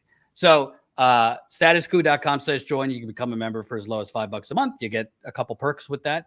And that's it. And we'll continue doing, as best as we can with the limited funding we have, try to get out there and cover important stories. We're Status Coup paying members. We hope are. You guys will be as well. Jordan Chariton. Thank you, Status Jordan. Coup News. Thanks for coming on. Happy Thanksgiving to the family. Gobble, We'll see gobble. you soon. Thanks, guys. Bye. So I again, feel the need to do my Thanksgiving sort of thing. I have something to say about Thanksgiving. Oh, okay. Okay, so I understand the issues that people have with this in terms of the whole idea of celebrating settler colonialism and genocide, and I agree that is our history. Like, I don't deny that. But yet I like Thanksgiving, not because of what it's based on, but because of what it is for me now. But I do recognize that it is incredibly hurtful when people do think of it as sort of like this pilgrims and natives sitting down, like singing Kumbaya, when in fact we were just committing genocide. And so I kind of feel like it's one of those things where I'm probably not in the most politically correct way about it, but I do like Thanksgiving and I like Thanksgiving food. I don't eat meat anymore, but I like sides, and there is no better meal to really eat sides than Thanksgiving. So it's really like, for me, it's special. It is special. And there's lots of sweets. And listen, it's something as simple as New York City Hall removing a statue of Thomas Jefferson the other day. First of all, let's say you wanted to remove the statue of Thomas Jefferson. Why did you make it a news story? What the hell's the point? To rile people up? Because that is what you did. Thomas Jefferson was a slave owner. And yeah, he probably was a murderer. Is this too. a current thing going on? Yeah, it's just happened the other day. I don't believe in, and this goes to what I was saying to you yesterday. Like, I don't think anybody should be built and like put on pedestals. I don't think we should have people on our currency. We sit there and we talk about getting rid of Andrew Jackson and putting on, or Hamilton and putting on Harriet Tubman. And yeah, I would definitely prefer that, but I don't think it should be people.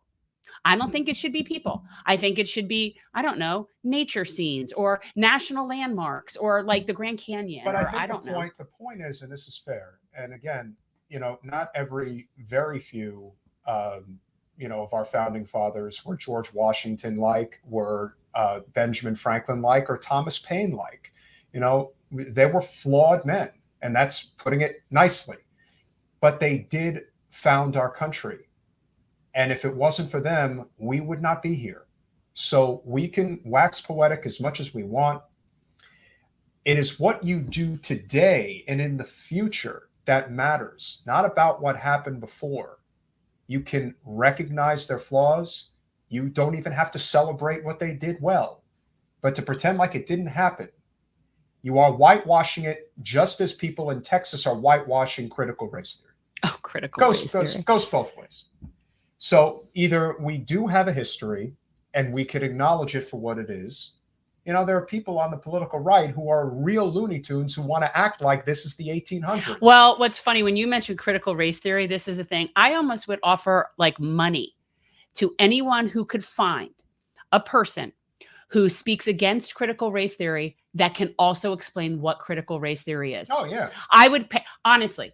I don't. First of all, critical race theory is subject matter that is discussed at a graduate school level that involves all sorts of like really smart people like Cornel West and people that talk about deep issues at a very high level. That's critical race theory. What the people are talking about being against in our schools is history. Yes. So that's a very big difference. You could label it whatever you want to, but yeah, we live in a very racist country full of very racist systems, less and less racist people. I do believe that, but systemically, built on the backs of slaves and indigenous people. And I think it's also important to point out that we talk about corporate media all the time because they have an exceptionally detrimental effect on our society. Now, again, is it a question of, well, media just makes these decisions on their own? No, of course not. They have overlords, if you will, that direct them to do things the way that they do.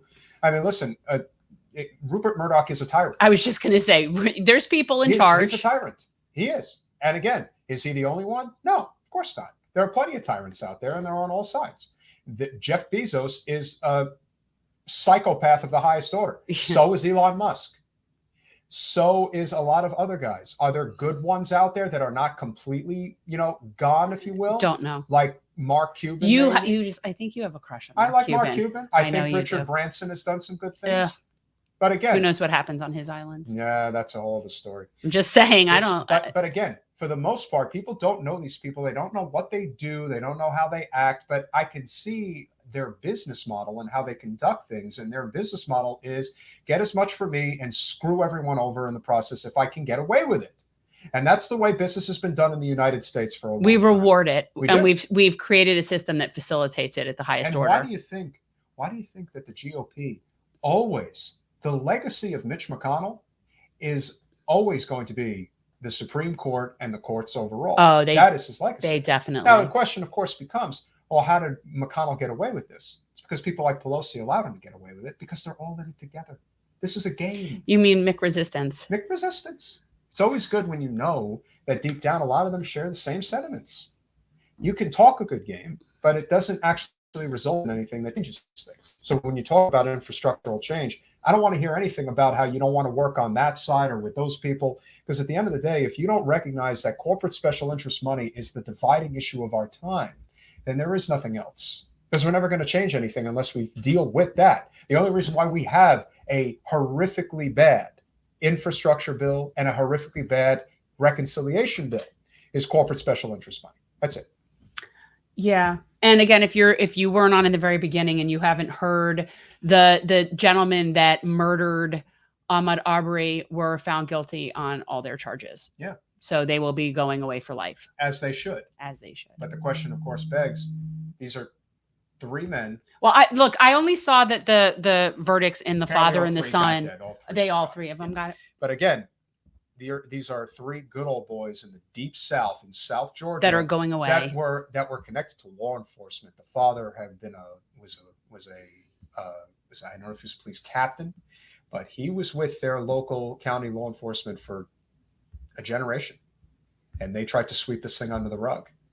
And God bless the person who decided to share that video. And even still, the district attorney's office didn't want to prosecute. Mm-hmm. But eventually, citizens' uprising grows big enough, and you don't have a choice. And that is a good thing, because when you think about how many lives were lost during Reconstruction, during Jim Crow, the lynchings, shootings, the missing persons, all that stuff, falsified stories, claiming things happened when they didn't happen, knowing full well about the lies that white women in the suburbs told to get themselves out of whatever they may have been involved with. Maybe you always blame the white women in the suburbs. That's like your biggest scapegoat ever. You really think we're that scary? I think when it comes to things like, I'm a white woman in the suburbs. I think when it comes to using the justice system, yes, they are scary, and they should be. And so, while there are positive developments, we are at a critical mass right now, and it's getting worse because corporate media deliberately decided to ignore what happened in Waukesha the other day. It was a black man who was constantly race baiting, saying we have to kill white people. And he finally did it. And he didn't just kill any white people. He killed kids. He ran them over at high speed during a Thanksgiving parade. And corporate media doesn't want to talk about it. Why? Because it doesn't fit the narrative. No. And this is something they've been doing forever, because this divides people. And it does it well. Because whether you agree or not, Kyle Rittenhouse, in his case, they did not prove murder. They did prove reckless endangerment, and he should have been convicted for that. But the prosecution was so bad that the whole thing got thrown out. I'd also like to say that from what my understanding is, that judge was also like, he was totally, was 100%. really incompetent as well. But even if that were the case, state courts. There you go. Told you. And so while that became the talking point that no one wanted to stop talking about, that was a case where this kid decided that he wanted to play Rambo, and he nearly got himself killed. And that's the story that no one wants to stop talking about. But this was mass murder that was committed in Waukesha, not far from where this happened in Milwaukee. And they will not cover this. And that is a sin of sins, because if we don't talk about the fact that an angry black man used a car as a missile to kill people, this is going to fester and turn into something even worse, because then it's going to lead to other people doing crazy. Everyone wants to talk about, oh, Kyle Rittenhouse, you don't convict him. Well, I guess vigilantism is not going to be a big thing. What if you don't want to talk about what just happened? But what does it matter that this guy is black? Like, what does that have to do with anything? Because it doesn't fit the media narrative that all of the stuff that happens is that it's always the white man against the black man. No, it doesn't matter. It's the fact that our society is falling apart. People are really miserable and desperate and have mental illness. And Jordan Chariton, God bless him, he does a job that could never be thanked enough, because he really goes into these neighborhoods and finds out exactly how they're thinking, and thinking about that desperation of the way that people think right now. They're hurting. You think a person takes a car and drives over people because their life is in good shape? No, their life is in terrible shape. And they don't care anymore. And there's going to be a lot more people that are going to do the same thing. Oh, I've been saying it for a long time. Things are going to get worse, and they're going to get more and more violent. And as people get more and more desperate, yeah, you have a country with severe desperation, severe economic inequality, mental health issues that are untreated, no health care, and an inordinate amount of guns. It's not the best combination of, I mean, it's a recipe for disaster. Anyway, do we have to go look at a place? We do have to, it's 4:30. Oh, 4:30. We do have to leave in a few minutes, but this really got to me. I was very upset about this story because it gets me upset at people like, members of the squad and other people in politics that like to use these, these wedge issues. Yeah, they're guilty of it too. They want to use stories like Rittenhouse to basically define the political narrative. And it is so small. It is so tiny in the grand scheme. It's like now everyone's going to come after you for being racist. Damn. I'm just saying. At the end of the day, that's not what's going to affect our lives. We have no health care. We do not have a legitimate jobs program. We don't. Should have a federal jobs guarantee. Our infrastructure is a joke, and so much of the money that's going into this infrastructure bill is going to be a slush fund. Mayor Pete's going to make all of his backroom deals with everyone that he thinks he has to make deals with in order to make sure that he gets the nomination in 24.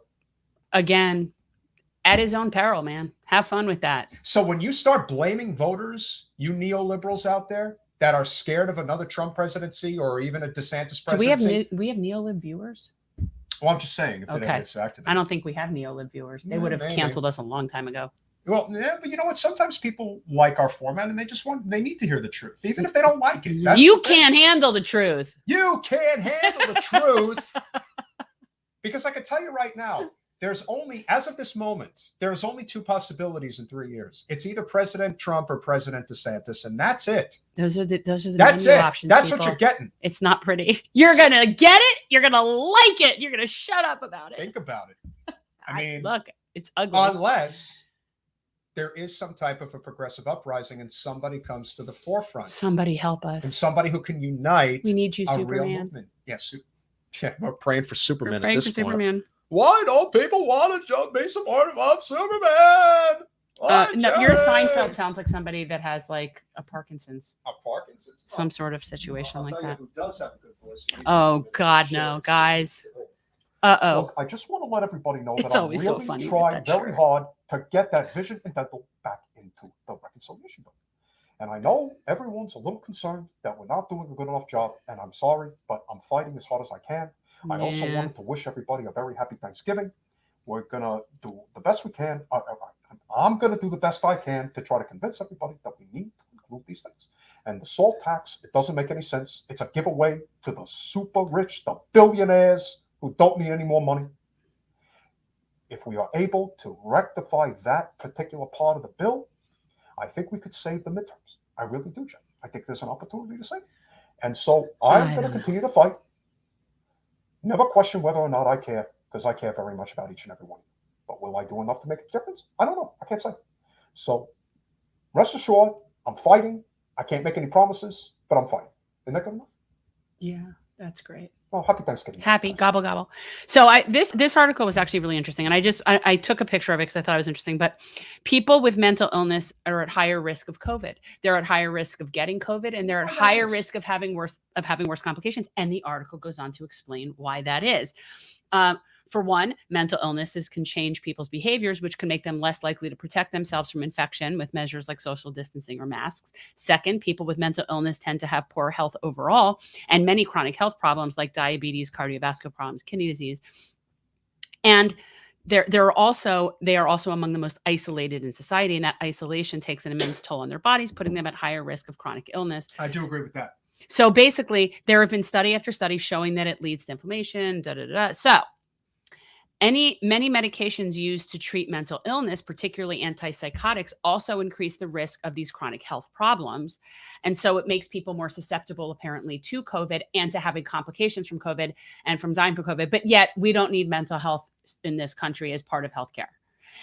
It's all connected. It's really no different than saying that dental isn't connected. How can you not have mental health connected? First of all, it's like a lot of the mental health issues are also tied with other health issues that people have.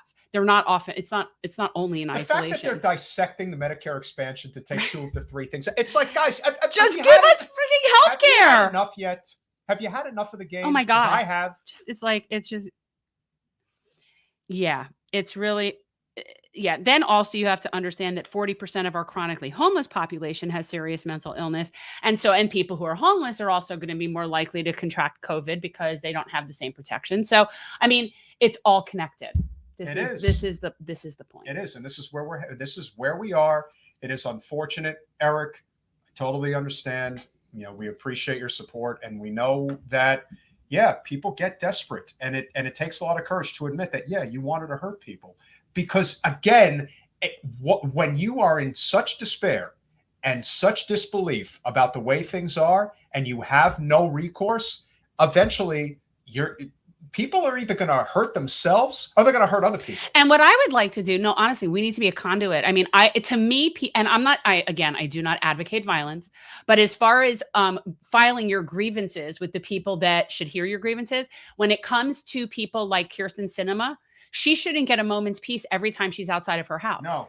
And I'm not advocating violence, but like someone following her into a restroom should be the least. That should be the least of her problem. And if you really want to see what privilege looks like in this country, with all due respect, but all of those white women from the suburbs who showed up in D.C. with their stupid pink hats on, yeah, I'm saying it. That is vagina. That is privilege out your ass, and you can't even see it. Why the hell would you not be in D.C. marching for universal health care, or marching to get our asses out of the Middle East and wars that we don't need, and people are still dying? Because they think that the answer is banning assault weapons. Or the fact that we have a dying planet right now, and you are not going to be able to live on it without massive migration problems. And we are heading for water wars. Oh, people are going to be killing each other over water. And people think we have an immigration and a migrant problem now. Wait until all of Florida are refugees to the north, and we have to go get housing in other states because we're underwater here. Yeah. I'm considering buying property here, and I can tell you right now, it ain't going to be big, and it sure shit ain't going to be on the ground. No, just we have some issues here. We do, and that's why it's again, it's cliche as it may seem, and it is the white man from the suburbs. Let me tell you something: the majority of the violent stuff that happens that we see all the time, it's men. It's men. I don't know how. I mean, I'm sure there have been. Look, there was Carla Faye Tucker in Texas. Was still opposed to her getting the death penalty. She did kill her ex and his new with a pickaxe. It does happen. It's not a comparison. No, and certainly not the mass killings. Those mass shootings, I don't think have been women. I think it's always men, and I think that there is something to this. Yes, absolutely. I do. There is something to that really needs to be looked at, because especially when you consider, aren't women more than half the population? Yes, they are. Like, okay, so if the majority of people are women, and yet none of them are doing those things, it's safe to say there is something inherently male about that stuff. I'm sorry, but I think there's an angry white man problem. And yes, there are black men too that are angry. I'm not saying there's not. There's reason for everybody to be angry. There's angry men, period. Yes. Some are just willing to, and some join the police department. Yeah. They just go get paid to be angry. End up getting violent and angry. And again, we are a broken society in many ways. And it's not that, Jen and I necessarily want to be involved with this stuff. It's we feel we have to be because Well, he feels he has to be, and then he makes me do things. so it's all my fault. Kind Another of. man making a woman. It's do another something. man Yeah, that's all. problem. That's all it is. Yeah, you know, we were lamenting that the other day about just the fact that it's such a cesspool. I don't like being around most of this stuff. I just don't. It's so gross. But somebody has to speak up. It's just as we were talking about. Somebody has to say something. Because right now, you're just going down the path of a Mayor Pete nomination. Well, that is what's going to happen. Not necessarily. Okay. It depends Well, on whether or not the progressive movement over the next 2 years gets their act together. Is it possible? I think it could be because some of the people whose names we won't mention, their flame is kind of burning out a little bit. People are not as enamored with the crap that they're doing because they know they're doing it for clicks. They're not doing it because they really care. I mean, look, if some amazing progressive, and I hate using labels, I don't care about that. But if somebody who was a populist and somebody was wanting to actually serve, It's a good point, Evan. it needs to be somebody who's populist. Yes. And that is as much as anything is what needs to happen, but it needs to fall under 3 things, as we like to say, 3 particular things. You have to have likability. Bernie really defied that, but Bernie had a dry, Brooklyn sense of humor about him that did resonate with a number of people. But you have to have likability. You have to have a ground game, and you have to be able to raise money. And have an infrastructure. If you have those 3 things, then you can get it done. Bernie has proven that it can be done. But it's even more than that because even, let's say, hypothetically, Mayo Pete has those things. Yeah. For some people. I mean, I find him grotesque. But I know there are people. Oh, yeah, they never should have. They never should have. But as we know, that was done on purpose. Of course. And of course, they passed the wrong bill first, which wasn't wrong at all. That's exactly how they wanted it to happen. And just for anybody who would ever be wondering, if I was a sitting congressperson, there's no way I would be supporting this bill. There's one thing I can say about Jen is that if she was sitting in Congress, she would not have any problem literally being public enemy number 1. Because it's about the truth. Because again, this is not supposed to be a career. And unfortunately for most of them, it is a career. And the careerists always think about the next move, not about the right now move. If you start thinking about the right now move, you might get somewhere. We do not have a set plan for Sunday just yet. We don't. We have nothing. We do have. We have bupkis. We do have. What do we have? We are supposed to have possibly a couple of guests from the hunger strike movement in Washington, D.C. Oh, those kids. The people that went after Joe Manchin and made his life a living hell? Yeah, we're going to have them come on the podcast. Nice. So. Oh, but that won't get us demonetized or suppressed at all. Just saying anything could happen. But we hope you've enjoyed the show today. We really did. Oh, and we are going to have to talk about Sunday because I have a baby shower. That's right. So we have to do whatever Just we figure do a out little what later. time, Yeah. we're making that Yeah. Baby A. 2 out of 3, Doug. 2 out of 3. You say 2 out of 3. We'll live with that. 1, not so much, but that's okay.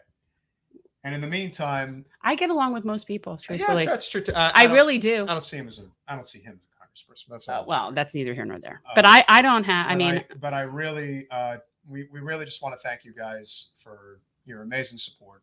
We obviously have a small channel. It doesn't get anywhere near the traction we'd like it to. No, share the love. Do, put our Patreon page up. I think we do put out some really good content. We do, and we really do, and we do a lot of content that isn't necessarily timely, sexy. Well, not just that, but things that are enduring. So if you go and look at some of our past content, a lot of it's relevant. We have authors on that talk about things. We talk about science issues. So a lot of our stuff is not just he said, she said during the Politico theater that we're looking at. I mean, we cover that too, but a lot of our guests are not, what would you say? It's bigger topics than topic of the day. And we'll have big guests on all the time, yeah. But we'll also have guests on that you've never heard of. And that's the beauty of the way we do this, because it's not about one particular person. I don't think it can. Why? Why won't it focus on Lulu? Weird. You got to pull it back a little bit. No, it needs to. Well, that's the Lulu sticker. Okay, this is the cute Lulu sticker. You all saw Lulu in actual person. Yeah, Lulu. Here she is. There's a little princess. But guys, if you become a patron, it really helps us a lot. The kind of stuff we're doing as we speak right now, just so you guys know, we have this little single car garage outside of my new house, and that is currently having a split AC unit put in. That was our background noise. That is going to be our studio. So we're currently building our studio. It's Lou. But our money that we get goes towards either we support organizations and we support candidates that are non-corporate. And we do things like homeless hygiene packs and basically all the stuff we do to help locally. All of that is where our money goes. So when you help us, you're just helping us spread what we're doing here. That's basically all you're doing. Those are the things that we did. And one more time, we want to mention there is a new community garden that we're starting here in South Broward.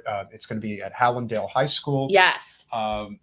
It is tinyurl.com/Hallandale. Hallandale High or Hallandale Garden. Hallandale Garden, that's it.